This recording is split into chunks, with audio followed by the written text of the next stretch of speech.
I just first of all want to welcome you all to our Swoop for Advisors webinar.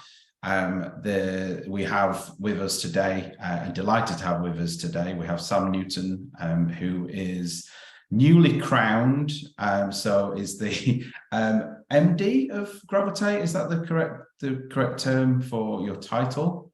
Co-founder we go by, so yeah. Yeah, might get his nose put out there. Yeah. But also, Sam has also been newly crowned the Yorkshire Accountant of the Year award at the recent Yorkshire Accountancy Awards last week. I don't know whether the crown's in the post yet, or you're going to get the staff and everything that comes later. I'm not sure what happens on that one. No crown. I've got a good trophy that's never too far away from me. Nice bit of glass.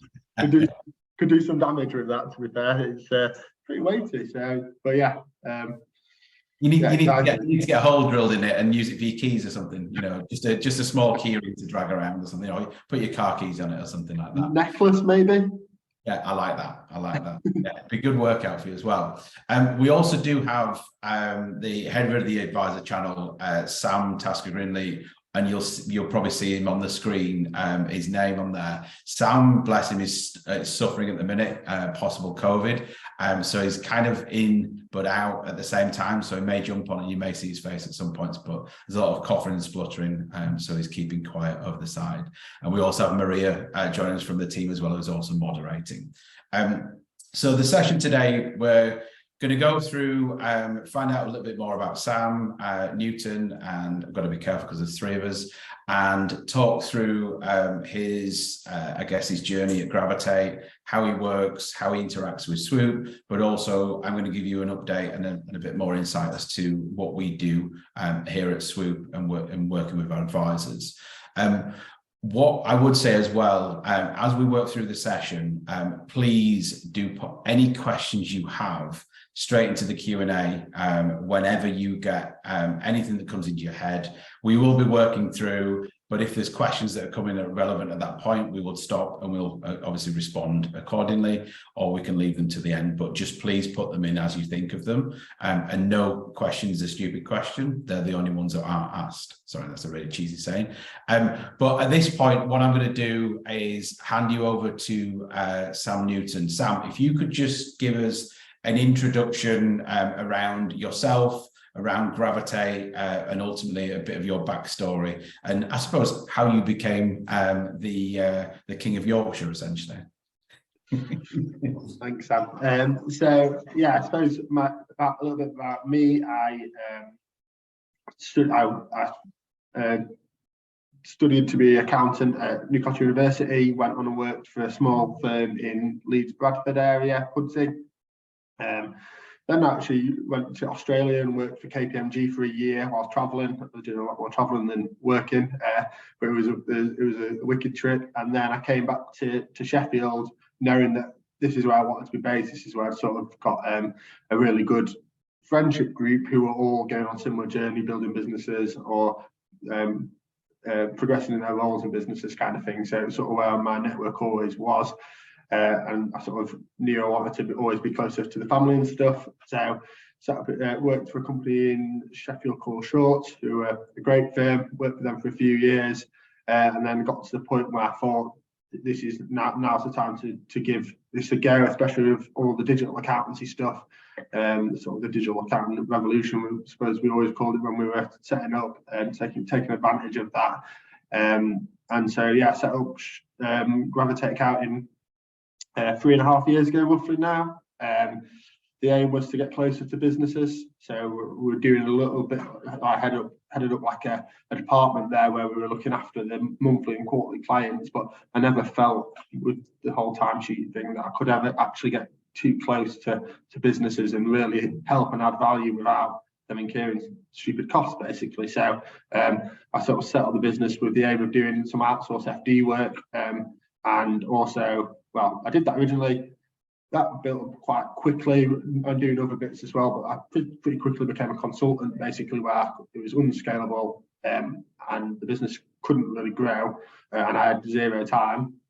So at that point, my business partner, Mike Crocker, who also worked at Shorts, and had left and gone into industry, said, well, let's have a chat because I'm interested in doing something on my own, and it just made sense for us to do something together. So he bought half the company off me, and with the plan of him bringing some of his industry knowledge into the outsource FD work, but also building something scalable around this sort of consultancy business that I'd built up.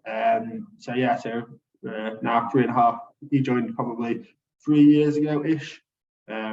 We're now 12 staff. Got an office down in Kelham Island in Sheffield, which is like a little quirky part of Sheffield. So it's a good place to be, with loads of businesses popping up around and bars and restaurants and stuff. Plan is to continue to try and grow it and see where it takes us. Fantastic. No, and thinking about, it's okay to share as well, Sam, that you're probably in a very similar position to most accountants, that you also have a work-life style balance as well that you need to make. So you're a father of 2, aren't you? You've obviously got the throes of life as well as running a business. How have you managed to work that and turn and I guess Mike's in the same position as well. Just interesting to see how that's worked out and how you balance that. I think since I remember, one of the reasons why I set up, there's many reasons obviously, but one of the things that made me think that the timing's right to go alone was I'd just bought a new house as well, so I had a mortgage tied up and stuff like that. So in the last 3.5 years, I had 2 children, renovated a whole house, and growing this business. So when I suppose sometimes I never really look back on. I'm not really one for self-promotion, and like I say, nothing would have made me happier than that award that I got. Was more centered around gravitate. To be fair, that's what interests me more. Looking back and doing all those things over the last 3.5 years has been pretty hectic. So hopefully going forward from now it can be a little bit easier. I think it's important to have the right people for sure. Like in my personal life, I've got an amazing family who support me and help with my kids when needed. My wife, who we've been together for 15, 16 years now, so like over half my life. Again, she supported it. And from business side, so there's Mike, who I mentioned, who bought in half the company. We've now got a second shareholder who bought in last year, and he's just, as of literally last week, another 5% in the business. So we're setting some targets to grow his shareholding, so I think we have achieved a lot in both personally and from the business, but it all comes back to having amazing people in the business and amazing people around me at home that's sort of made it all possible, I'd say. Yeah, no, that's fantastic. And that was going to be it's kind of, if there is ever a secret sauce, what you kind of said there is it's the people, isn't it? But I guess you need to be a great employer for the people, to attract the people, right? A good employer. Mr. TG, you put your hand up, sir. Yeah. I just also, Sam, you started the business and then you haven't mentioned it, but obviously 6 months later you had to deal with a bit of a pandemic to run through, which obviously wouldn't have been planned for. How have you found that's affected the culture of the business, or did it affect your growth plans in any way, either positive or negatively? How did you find that challenge, battling that? I think my business plan centered around, basically, I'm sure what everyone's is originally is just getting to earning the same money I was earning employed, basically. So we sort of blew that out of the water pretty quickly. Like I say, I'm not one of these people who sets his sights on millions and millions of pounds, blah blah blah. It's sort of that was a pipe dream, and probably something I didn't really dream of. I just ran with it, basically. So it was all about getting to that point for me. COVID, it wasn't too bad to us really, because we set up a digital accountancy firm going into COVID, and a lot of I sort of got the feeling that making tax digital was a bit of a kick in the teeth for a lot of the old school accountants, and they sort of found the ways of getting around it, kind of thing, with whatever it's called, like bridging software. And then I think COVID was sort of like probably the point where they're like, well, I'll just have to do all that. Do I want to really commit to digital? Maybe not. And then we've got this. I feel like a lot of people went really quiet. So we're really noisy on LinkedIn, post all the time basically, and we just got a lot of people coming to us saying, look, I'm getting so much more information from your posts on social media than I've ever got from my accountant. Can we talk? And so I'd say, yeah, it didn't feel like we were too badly affected. And again, back to the personal side, I think I had about 2 or 3 weddings planned all over the country, like one in Greece, one in Italy, and I would have been working probably up to the person walking down the aisle, then logging on after to carry on working, because that was when I was in like peak consultancy mode, with no real plan of how to scale a business. So it was a little bit of a blessing, I'd say. I'd never asked for it to come back, obviously. But yeah, I think we did okay from it. And thinking about, you mentioned the social posts and things, is that where you're finding a lot of success with winning new clients then? Yeah, I'd say I think we always like look at it and say, what are our biggest referral networks? One is our clients, like we work with great businesses and we do a great job for them and they refer us on. So I think, like I say, we're 3.5 years old. There's probably only one company in Sheffield who've got more 5-star Google reviews than us. So we've got referrals just direct. We sort of ask them to refer us on as well. Look, they're coming to us saying, oh, thank you so much for everything you do. We're just going through our second round of getting our NPS score. And I think when we checked this morning, we're about 30% response rate and 93% NPS, which is amazing.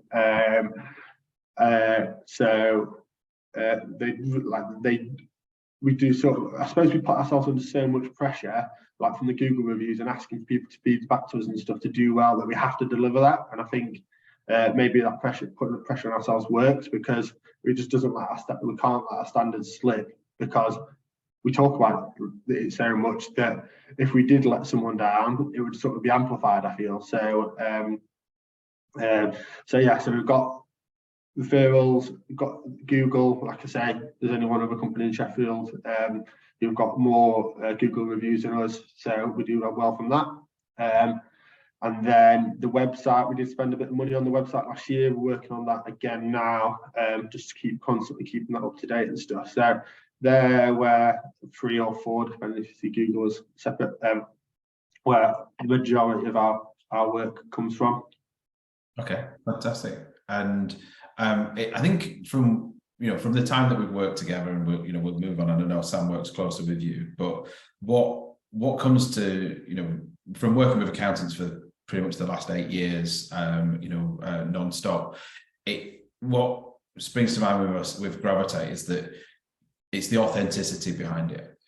It's the human side. Like I say, you're putting yourself out there and on the line, but also I guess that kind of spurs you on as well to deliver. Is that fair to say? Yeah. Like I think someone said, like when the team won that award, like I say, it was definitely down to everyone. Like a lot of the things people were saying was about hard work and stuff like that, and it's so true. We do work so hard. Me, Mike, and Jonathan, sort of from the top, and it does pass down through the whole team as well. So we've got that side, but then like another person commented just saying like it must be tough putting yourself out there all the time, and like it is sort of it brings stresses, but sort of like I say, for me, we're sort of trying to change this like misconception of accounting and the whole industry and what people are doing. Like what we're doing every day isn't kicking and bashing and stuff like that. Is so it couldn't be more different, and we just want to try and attract the best people into this industry to make it better, basically.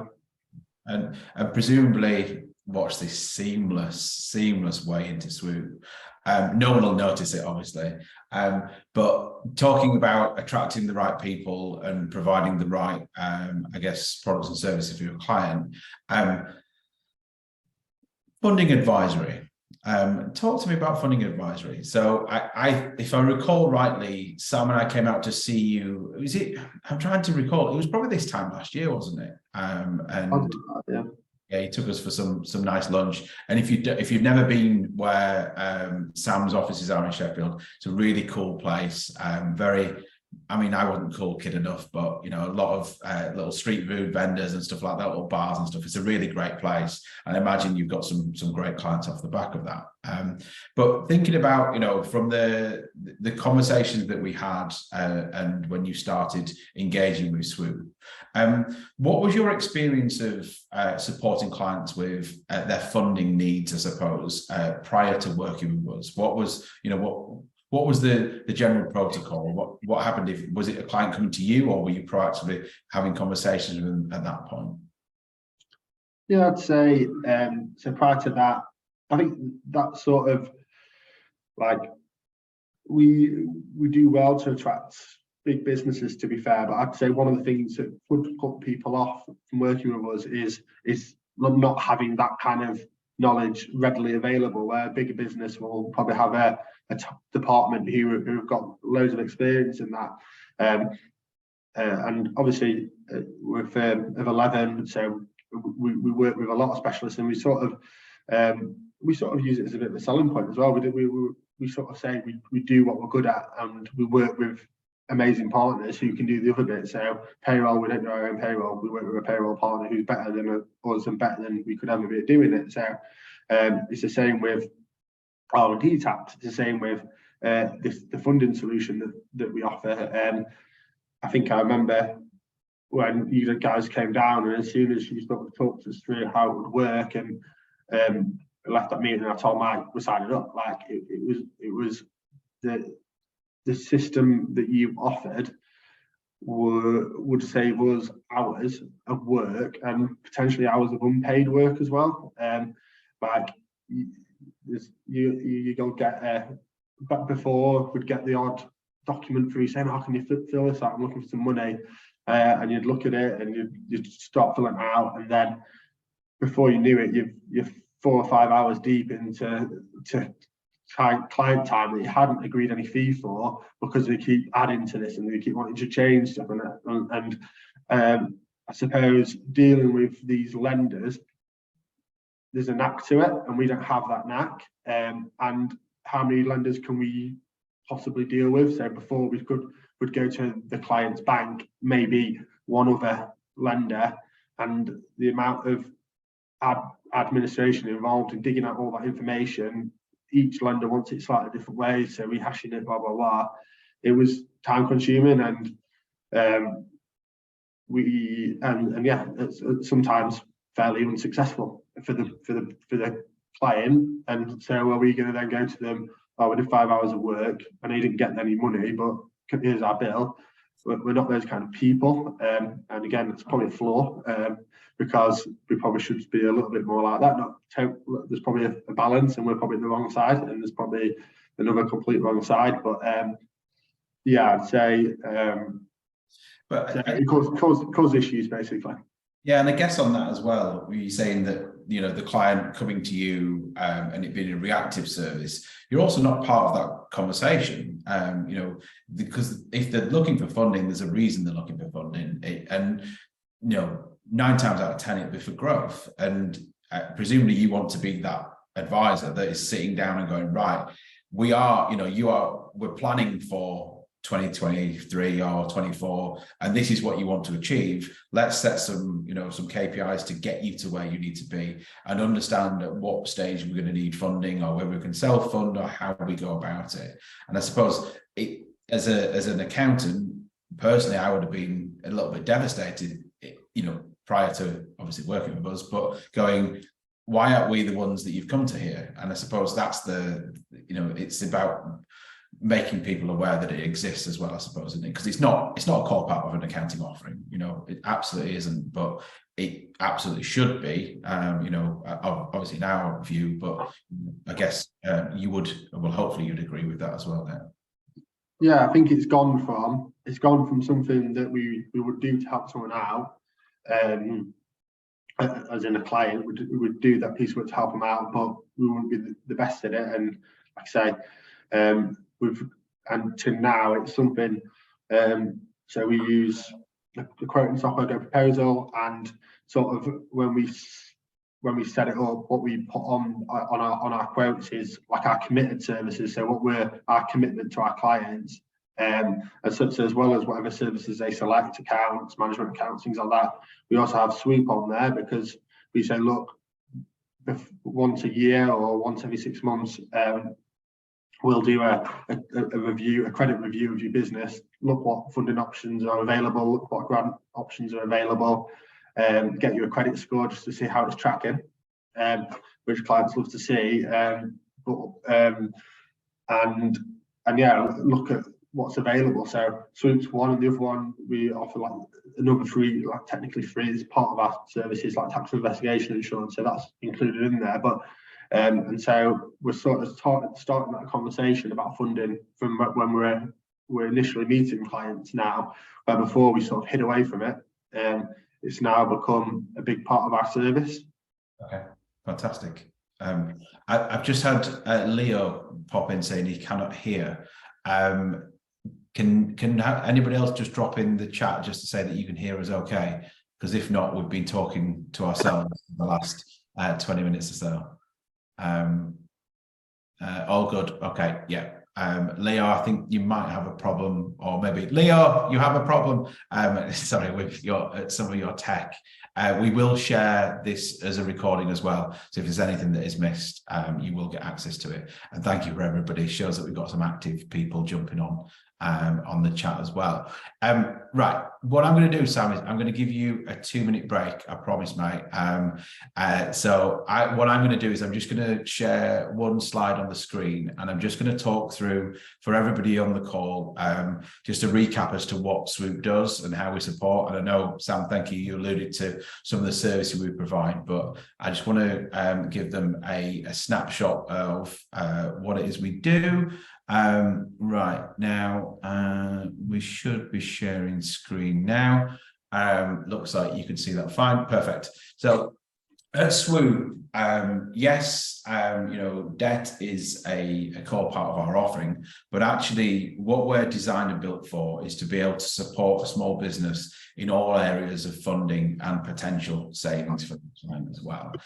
So actually, you know, when a client comes to us, or when you're engaging with a client, the idea is, okay, you're looking for £100,000, for example. Now, what we're going to do in that case is actually explore the different areas where we can help that client. Yes, we know we can look at debt funding options for them for the 100,000, but actually let's see what is available. You know, so we have a grant finding tool that based on the location and sector of the business, we will pull through all relevant grants to that business. Now, it may pull 9 grants through, and you might go, boiler replacement, they've got a serviced office, they don't need it. That's fine, but within that 9 grants, there should be something that's potentially suitable to that business based on, again, their location and sector. So really, really nice value add. And, you know, on occasions, you might find that there is one that's suitable for that business. That could be anything from a local grant, a national grant, an innovate grant. So anything really from about £500 up to about 5 million. And again, it's about understanding what's suitable for that business. But as I say, a really, really nice way that we might be able to find some funding for them.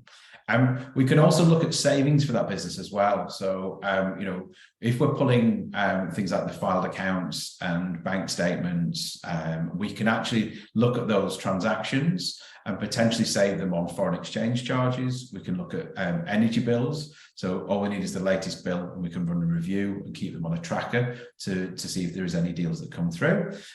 We also look for various business insurances we can review, and also looking at switching their business current account if their fees are too high with their current provider. So on occasions, we might actually find that the savings within that business that will help them with affordability for funding, or actually just find the funds in the business so they don't need to take on any debt within there. We also have an equity arm as well to the business. So if you have businesses that are potentially investable, our equity team will work with you and that client to understand if there is some appetite, if there is a scalable, repeatable business essentially there, understand what stage they're at, and then they have an investor readiness service where we can work closely with that client if we feel that it's going to match our investors. And we have a whole range of investors, anything from crowdfunding all the way through to venture capital at 20 million. So we really, really can support them from a pre-seed through to essentially Series A on their journey. And then on the debt side, we've got about 400 different products that sit across Swoop. And the whole purpose of having so many products there is so we can give freedom, there is the choice there for your client. Typically, if you dealt with a broker direct, and again, this is just me kind of thinking, I'm going down one route here, but when you work with a broker, they maybe have one or two lenders that they work with, and that might be the only options that they have to present to you. What we're trying to do here is, all being well, and hopefully we'll be able to give you 2 or 3 options for that client. And it might be, this is the quickest, but the most expensive. This one's going to be the cheapest, but they want your inside leg measurement. And this one's somewhere in between. So it is really about how do we give you, a better understanding, and whether that's something that we deal directly with the client with, or we work with you like we do with Sam and work closely with the client and the advisor. It's again entirely to you how you want to work with us. But we are, the platform designed, as I say, to find the right solutions and ensure that we're not just going down just the debt route on that. Now, one other thing I wanted to share with you, which I should have, can you guys see, Sam, has that come up now? These perfect. Okay. So I just wanted to share this as well. And this is what Sam TG put together earlier. So this is just to give you a snapshot of the type of deals that we've done in the past. So this is back in January. So real mix of different services that we provided. And this isn't across Swoop, this is working with advisors. So this is what's come through from accountants, clients. So a personal guarantee insurance, for £300,000, we've got savings on an energy spend, we've got a VAT loan, commercial property, EIS compliance from an equity perspective, refresh of a pitch deck, local grants, great to see we've got 10,000 on those, a 50,000 term loan, another VAT loan to secure our cash flow, and then a further term loan for manufacturing. Now, you can see as well, you read through, there's so many different sectors that we're supporting there as well. It really is a real diverse and a real mix. There isn't a particular specialism that we work with. It's about being able to support as many small businesses as we can, and ultimately you guys as their accountants. So hopefully for the rest of the call, that gives you a bit more of a flavour of what we do and what we can offer at Swoop. Sam, just on that and the variety of funding deals, you guys have had quite a mix, haven't you? I mean, you don't have to reel them off, obviously, but there's been quite a mix of different clients looking for different funding requirements. Yeah, I think I found ever since, so from going as an accounts manager, as I was before at my old place, to setting up my own and just getting close to clients, I just get asked everything now. As soon as a number's in anything, they tend to come to me. And again, it's not something to be too proud of, but it is just the case. And because of that, we just get involved in a lot more conversation about everything. And like you say, so funded, they inevitably come to us and ask. So I think, like you say, it does cover a wide range of things. And even just yesterday, I had a client saying he's a financial advisor. So one of his clients came to him saying, one of his clients came to him saying, "Oh, I'm struggling to get some finance for a car." And in the past, I would have been like, "Oh, what do you want me to do about that kind of thing?" But as soon as I heard it, I was like, "No, we can put him in touch with kind of thing." So unfortunately, he ended up getting he got an interesting solution. So that is sorted. So I didn't pass it on to you, Sam, just to let you know. But like I say, just these things, like the conversations that are created by almost putting ourselves out there and being known for someone who can solve these problems. And I find that's what 90% of my job is doing, problem solving. And this is one of the biggest problems people have, finding the cash, like you say, to support growth, support purchases of properties, to get the free money that everyone is desperate to get their hands on, kind of thing. So, like I say, the things that we've been involved in, I never thought we'd be involved in this over a year ago, kind of thing. So it's been a great change. Thank you, Sam. And Mr. TG?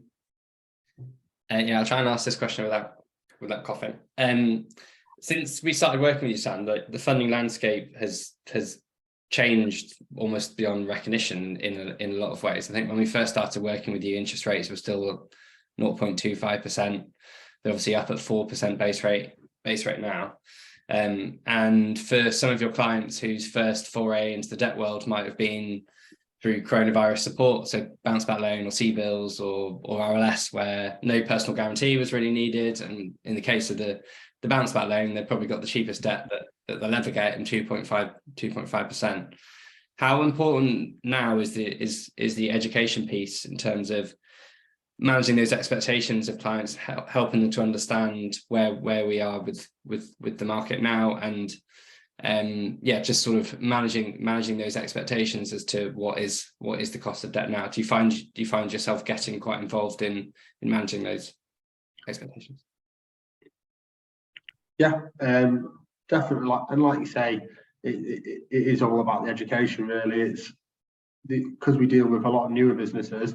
It's sort of setting the expectation of what it was like before and what we have seen. But again, although I've been helping educate, I do feel like a lot of the time, because like Swoop have an amazing platform, which is great, but they also have good people behind it. So I do feel like a lot of times I just pass it on and get one of your teams. So I deal a lot with Tom, and he helps that education piece. At times I literally just it bypasses me, and I just say, look, I know who can help you with this. So where we've done deals with various teams that you've got, so if it's like commercial properties, we know who to go to for that. And then, like you say, if it's some of the more corporate stuff we work with Tom with, and I feel like, yeah, I am doing some educating, but I feel like your team also take a lot of that stress away from me, which is great. Love that. Yeah, and just Swoop's offering is obviously pretty broad, so there's lots of educating to do in the various different sections. One of the things we've started to do with you and a lot of the other accounting firms is to split it up into smaller bite-sized masterclasses. So you do a commercial mortgage masterclass, an asset finance one, so that you can take sort of key takeaways straight away into your client base and ask very much more specific questions. How have you found those sessions? Have you found them useful so far? Yeah, again, it's just changing on its head, isn't it? It's no longer waiting for deals to come to you and looking like a reactive accountant. It's been really proactive. So, like you say, we had a session on commercial property lending and stuff like that. So, didn't only cover if someone wanted to get a mortgage on a property, but if someone wanted to build some properties, and we just saw real life examples. And then it's like, we've got some people who are developing properties. Let's reach out to them. Let's start that conversation for them. And one of them is they're delighted about it. They definitely gave us a 10 on our MPS score, so I'm coming. So good timing. So they're exploring whether they can do. Like I say, they've got a bit of experience in it. They've done one successful development, so they've got that track experience. now, and yeah, they're basically just deciding whether to go for 2 or 1 development at once, basically, and looking to get Swoop involved to support that. So yeah, I think, like, in answer to your question, we wouldn't have had that conversation with them. They would have known that you could borrow on they're knowledgeable enough, but they wouldn't have got a team of proactively searching across multiple lenders to get them a great deal, basically.